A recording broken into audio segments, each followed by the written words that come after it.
it's crazy hearing his voice like that, and we're going to hear it again tonight over and over. In the last segment, Ramona was detailing for us some of the plans that the Lakers have and how hard this is for so many people to put this on tonight. And I think that's what fans out there have to understand about why the Lakers asked for Tuesday's game to be postponed. That they knew tonight they had to put on the kind of show worthy of Kobe Bryant. And the people being asked to do this were some of the people closest to him. We've talked a lot about the relationship team owner Jeannie Buss had with Kobe Bryant, almost like a son to her. And then, of course, Rob Pelinka, the general manager of the Los Angeles Lakers. He was Kobe's agent for 20 years. You can look at the two of them together. Here's just a little bit of the statement Rob Pelinka put out. He said, "On Sunday, I lost my best friend and my sweet goddaughter." He was Gigi's godfather. He said, "With that, there has been an amputation of part of my soul." He talked about Kobe being a force of nature. He talked about Gigi being pure joy. And then he put out a Maya Angelou quote. He said, "When great trees fail, lions hunker down in tall grasses." He said, "What I am learning daily is after the tragic loss of these 9 souls," he said, "life on this side of eternity will never be the same. There is an irreplaceable void," he said, "but I'm also finding there is hope, and each new step is going to be full of deep sorrow, deep prayers, and moving forward." For people like Rob Pelinka, for Jeannie Buss, for the Lakers who have to do the tonight. And by the way, play a game afterward. Play a game. What do you think this is going to be like? So I saw Rob at practice yesterday, and he was trying to do his job, right? He was trying to be the head of the Lakers organization.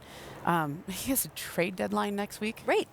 I mean, I don't even know how to call him right now as a human, let alone as a general manager in this league, and ask about his roster. How do you do that? Rob has been one of the closest people to the Bryant family since this. I remember there was a great story in Sports Illustrated a couple years ago written by our friend Lee Jenkins.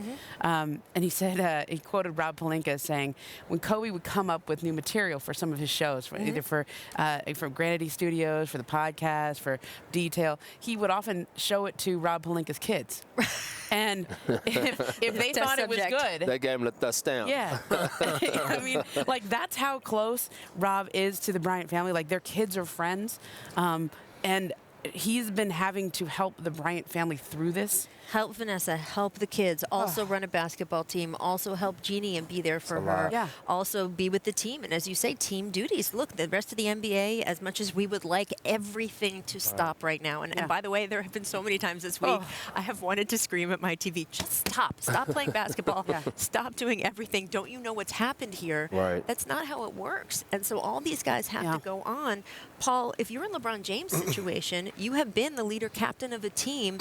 As Ramona said, there's expectation of him to speak tonight. We don't know if he's going to address the crowd, if he feels ready to do that yet, but certainly a lot of fans will want to hear from him tonight. Well, a lot lays on LeBron's shoulders, and like you said, he has broad shoulders. But what we have to understand about LeBron, he's not only the face of the Lakers, and he's the face of the league. He's the face of pretty much the sports world. So if I were him, I would feel like it would be my responsibility to just come out and say some heartfelt words about Kobe Bryant at half court. You know, it doesn't have to be long.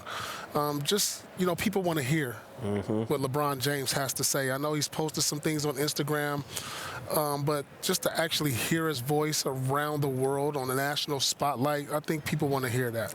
I got to hang out with him the other night at his kids' game, and talking about a special moment, you know, because I know, you know, how much that resonated with him with Gigi being lost as well. And so to see him with Lil Bronny, you know, that night, and, you know, Dwayne Wade's mom was there, and seeing young Wade there, you know, just, it puts it all into context, and it reminds you that these players are people. Yep.